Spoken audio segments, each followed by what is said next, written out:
जय श्री हरि। बंधुओं, आज का विषय है गीता जी के तृतीय अध्याय का 35वां श्लोक। बहुत ही सुंदर श्लोक है और बहुत ही समस्याओं का, भ्रमों का निवारण इस श्लोक से होता है। मैंने बताया था, जन्म से जो जाति मानते हैं, जन्म से जो कर्म मानते हैं, वो तो अपने धर्म में स्थित है, लेकिन जो अपनी इच्छा से कोई भी कर्म स्वीकार कर लो, अपनी इच्छा से अपने को कुछ भी मान लो, ब्राह्मण क्षत्रिय वैश्य शूद्र, और फिर उसके अनुसार जीवन भर वो कर्तव्य कर्म करो, ऐसे लोगों के भ्रम का निवारण इस श्लोक में किया गया है भगवान द्वारा। पर बजाय कि इसके कि ऐसे लोगों का भ्रम का निवारण करने की अपेक्षा और भ्रमित कर दिया है और उन्हें उसी में लगा दिया है इस्कॉन ने। कैसे लगाया है आइए दिखाते हैं आपको शास्त्र के माध्यम से। पहले इस्कॉन का बताते हैं उन्होंने क्या कहा है। इस्कॉन ने कहा है, अपने नियत कर्मों को दोषपूर्ण ढंग से संपन्न करना भी अन्य के कर्मों को भलीभांति करने से श्रेयस्कर है। अपने नियत कर्मों को दोषपूर्ण ढंग से करना, मैंने ही नियत किए हैं, उन्हें दोषपूर्ण ढंग से करना। देखो ऊपर लिखा है स्वधर्म, उसे इन्होंने कर दिया अपने नियत कर्म। अपने द्वारा नियत कर्म नहीं, अपने लिए जो भगवान ने नियत कर्म किए हैं वो नियत यानी निर्धारित। एक होता है निर्धारित, अपने निर्धारित, मैंने निर्धारित किए हैं। एक होता है भगवान ने मेरे लिए निर्धारित किए हैं। तो इन्होंने वो चालाकी से खेल दिया शब्द। तो इन्होंने कहा अपने नियत कर्मों को दोषपूर्ण ढंग से संपन्न करना भी अन्य के कर्मों को भलीभांति करने से अच्छा है। दूसरों के कर्मों को यहाँ भ्रम पाल दिया तो लोग यही सोचेंगे कि क्या, कि हम नियत करेंगे कर्म, कि हमें क्या कर्म करना है, हमें तपस्या करनी है, हमें यज्ञ कराना है, तो हम ब्राह्मण हैं। हमें ऐसा तो कोई करता ही नहीं, हमें सेवा करनी है सभी वर्णों, ऐसे तो बहुत कम। तो यदि करो ऐसा, इस चीज में नहीं करेंगे, ऊंचा उठने के लिए सब करेंगे।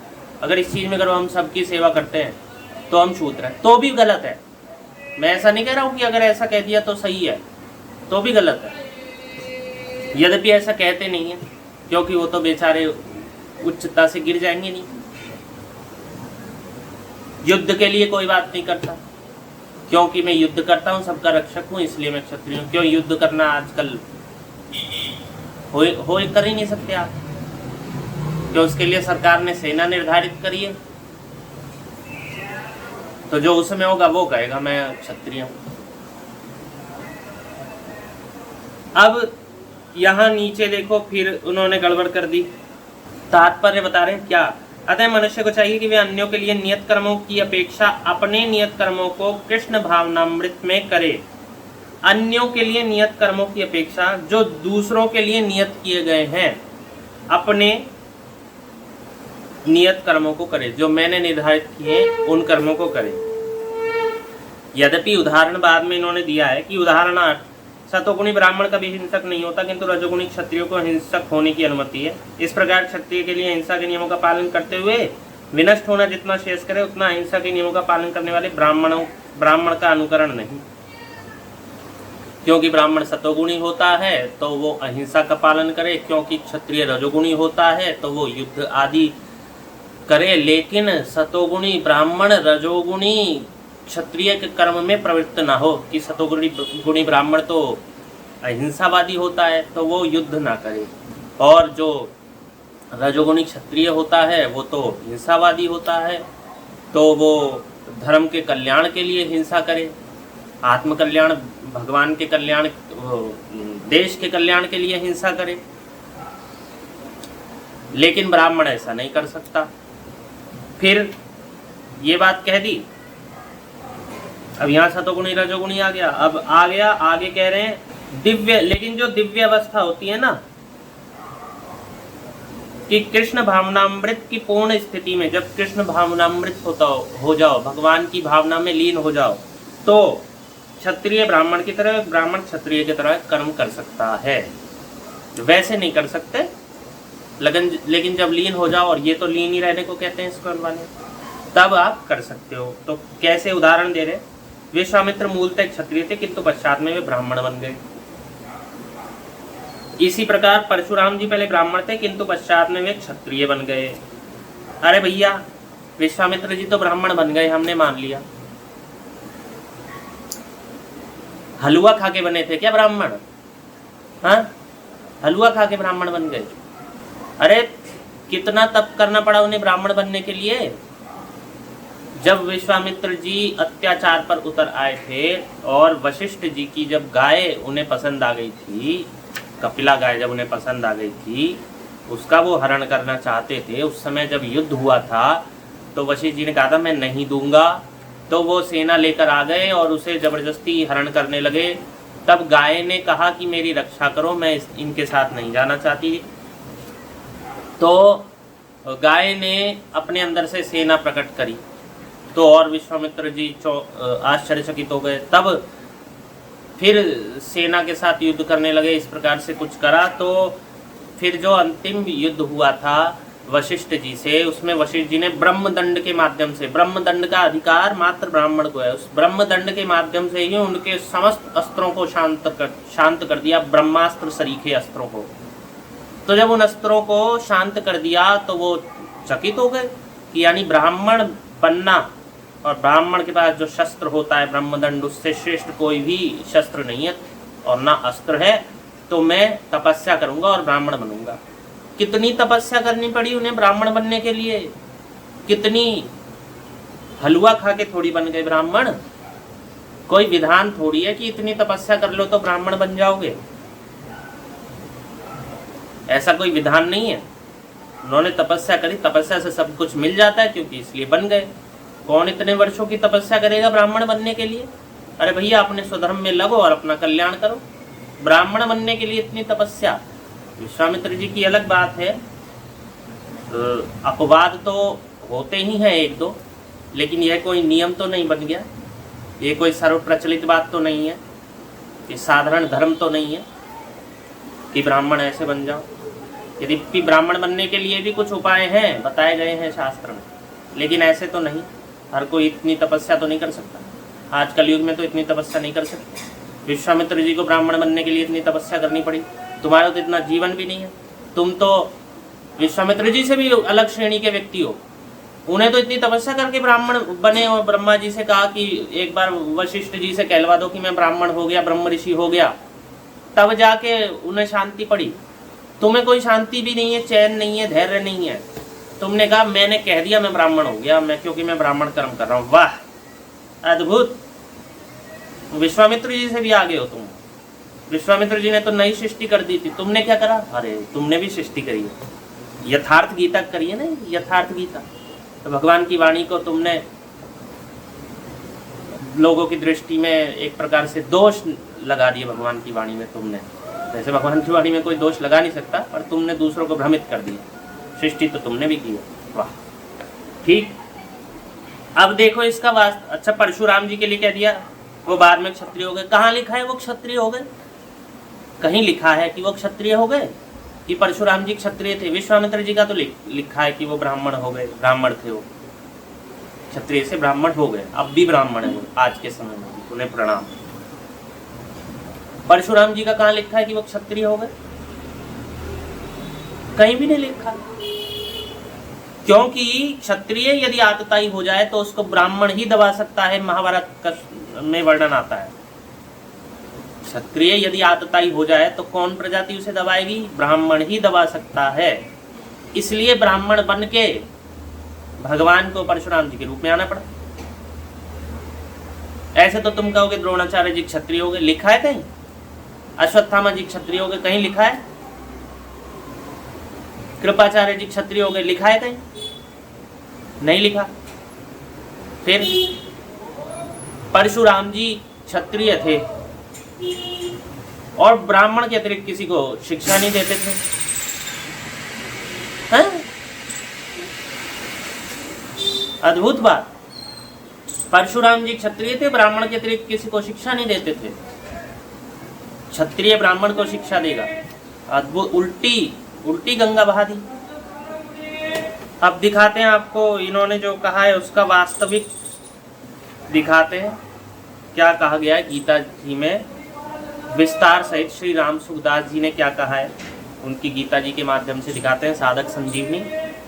और ज्ञानेश्वर जी महाराज भगवान के अवतार थे। भैंसे से वेद मंत्र बुलवाने का प्रचलित है ना उनका, तो वो क्या कहते हैं इस विषय में, आप चौंक जाएंगे। तब इनका इस्कॉन की सारी सच्चाई आपको पता लग जाएगी। दिखाते हैं जो मुंबई से हैं, महाराष्ट्र से हैं, उन्हें भी ये पता लग जाएगा ज्ञानेश्वर जी महाराज ने क्या कहा है। हमने नहीं कहा, ये प्रचलित पुस्तक है ज्ञानेश्वरी गीता, आज भी चल रही है ये तब से अब तक। और कलयुग में ही जन्म हुआ है ज्ञानेश्वर जी महाराज का। आइए दिखाते हैं पहले साधक संजीवनी से। साधक संजीवनी से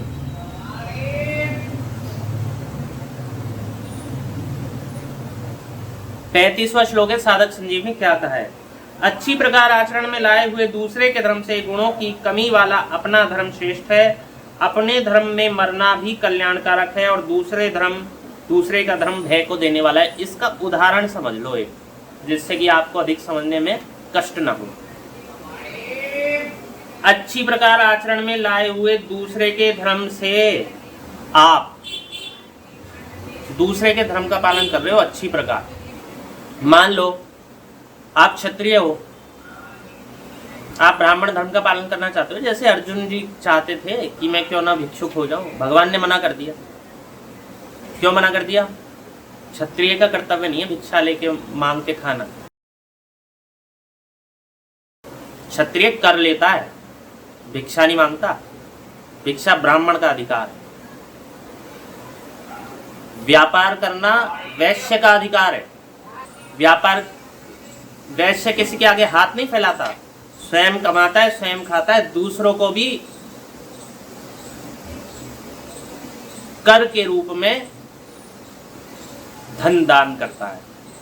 ब्राह्मण को दान करता है, शूद्रों का ध्यान रखता है, उनसे सेवा लेता है, उनको नौकर के रूप में रखकर तब जो भी उसके कार्य में बढ़ोतरी करते हैं।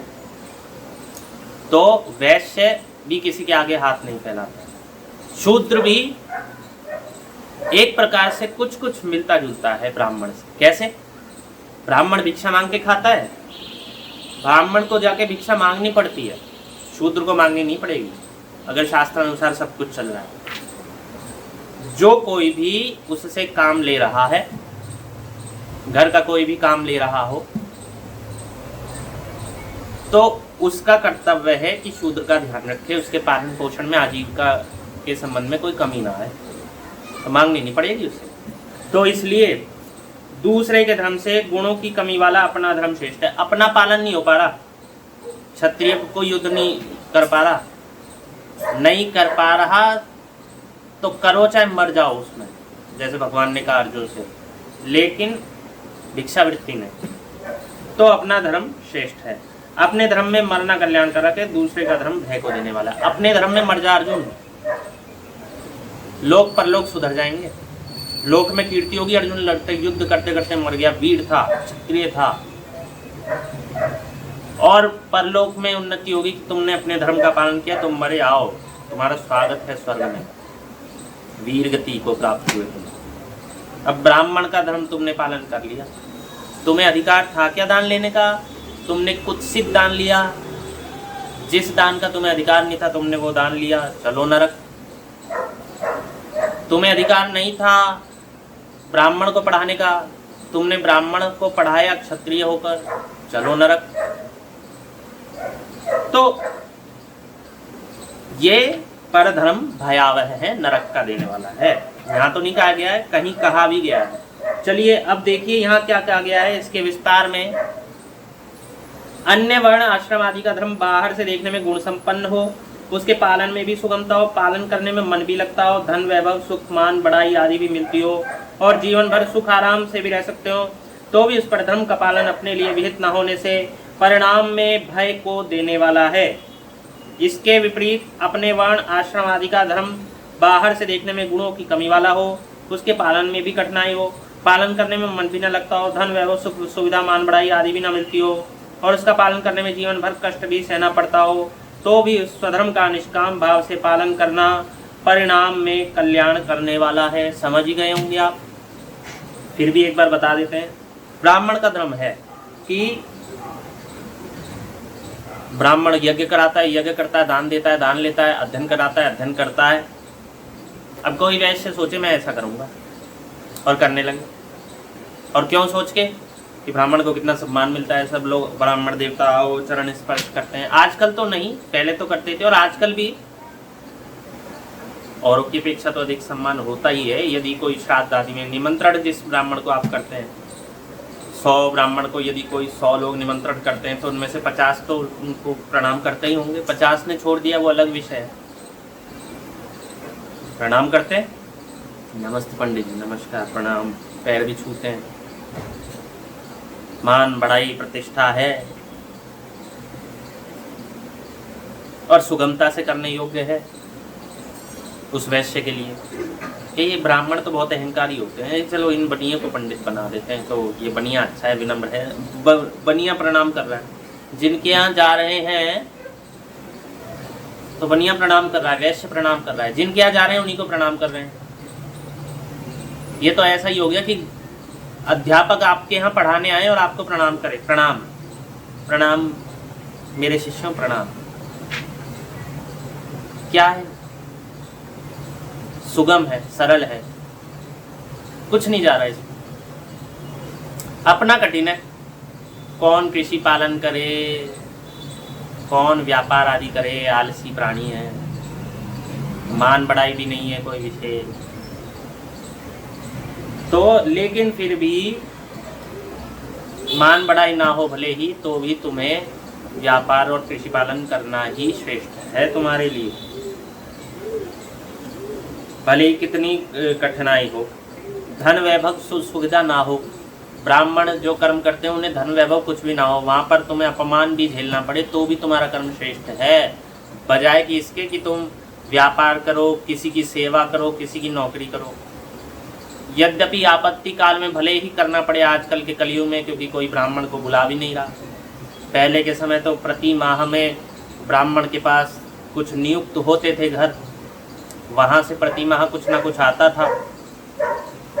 अमावस्या पर, पूर्णिमा पर, किसी पर्व पर प्रतिदिन कुछ ना कुछ हवन, किसी ना किसी, मान लीजिए किसी के एक ब्राह्मण के 10 यजमान हैं, तो किसी ना किसी के यहाँ से कुछ ना कुछ आता था,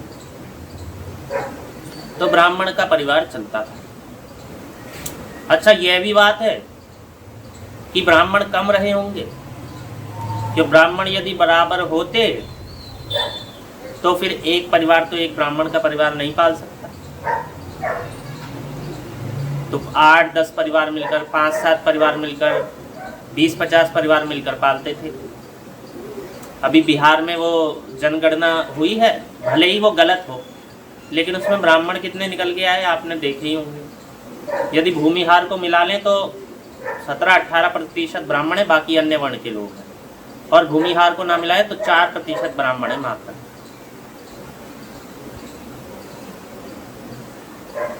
तो इन 4% ब्राह्मण, ये 4% ब्राह्मण नहीं पाले जा रहे, 96% अन्य प्रजातियों द्वारा, अथवा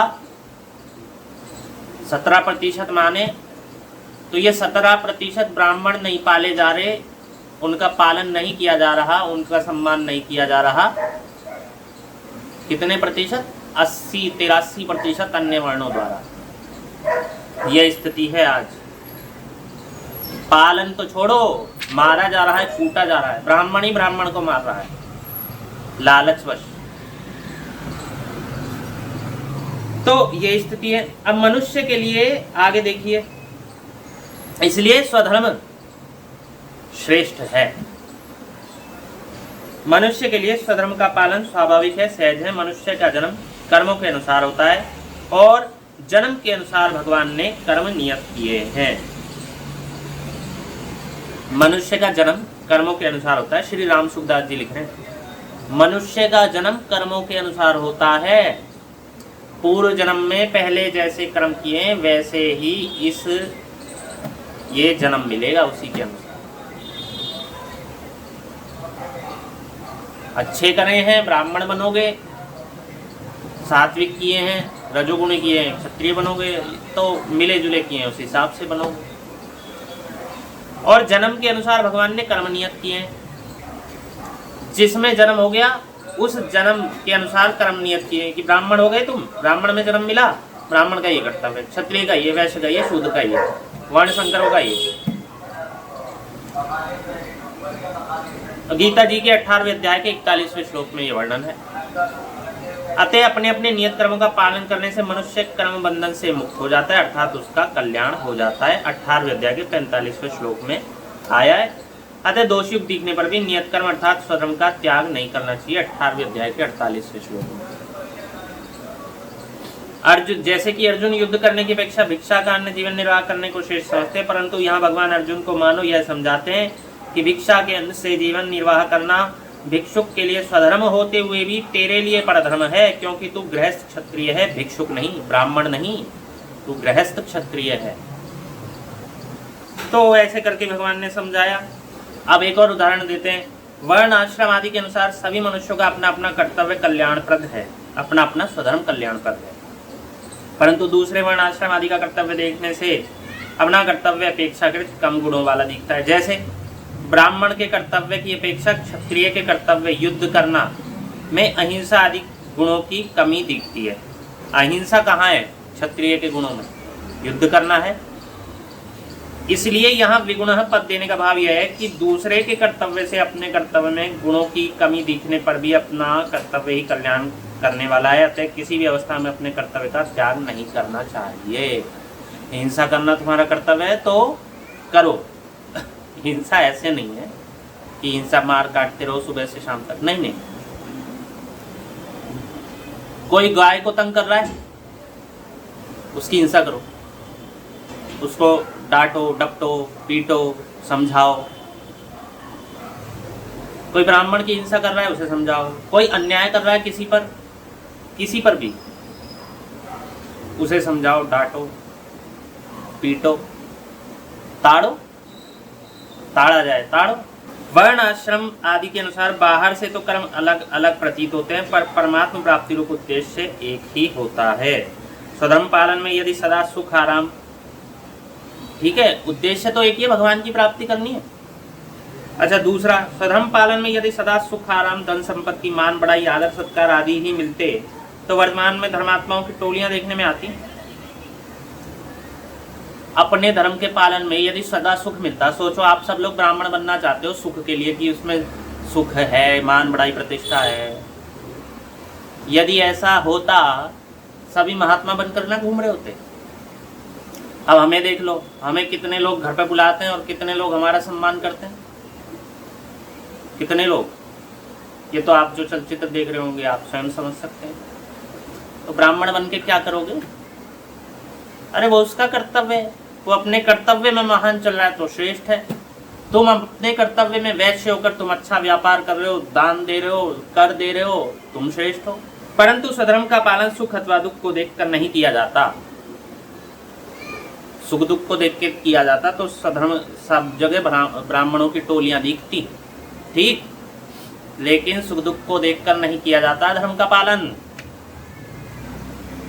प्रत्युत भगवान अथवा शास्त्र की आज्ञा देखकर निष्काम भाव से किया जाता है। भगवान की और शास्त्र की क्या आज्ञा होती है उसके अनुसार किया जाता है। बंधु, मैं अपना एक अनुभव बताऊं।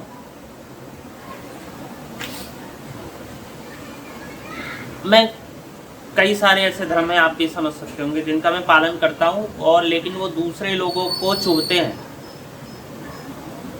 जैसे मैं किसी का स्पर्श नहीं करता हूं, किसी से कुछ भोजन ग्रहण नहीं करना, कोई मेरे स्थान पर बैठ जाए उस स्थान को प्रयास करता हूँ स्वच्छ कर दूँ। इससे सामने वाला चिढ़ता है, द्वेष रखता है।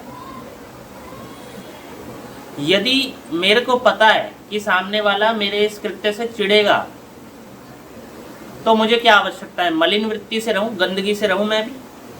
वो जमीन पे बैठ के आके मेरे आसन पर बैठ गया है, मैं भी आके बैठ जाऊं उस पर, ना साफ करूं उसे, या आसन पर बैठने दूं उसे कि लड़ेगा झगड़ेगा? मेरे को क्या टेंशन लेनी इस बात की, मेरे को क्यों चिंता करनी इस बात की? मैं भी गंदगी से रहूं। क्यों ना उसका स्पर्श करूं, भले ही वो लघु शंका करके हाथ ना धोता हो या वैसे ना धोता हो जैसे मैं धोता हूं, खाली जल से धो लेता हो, कुल्ला ना करता हो। मेरे को क्या अंतर पड़ रहा है, मैं भी बैठूं अपना, मैं भी गंदगी से रहूं। क्यों, अगर मैं गंदगी से रहूंगा तो वो प्रसन्न रहेगा मेरे से, लेकिन ऐसे नहीं होता। धर्म का पालन इसलिए नहीं किया जाता कि सामने वाला प्रसन्न रहे, अथवा हमारी मान बढ़ाई प्रतिष्ठा हो, अथवा हमें हमारी लोग प्रशंसा करें, इसलिए धर्म का पालन नहीं किया जाता। मेरे को पता है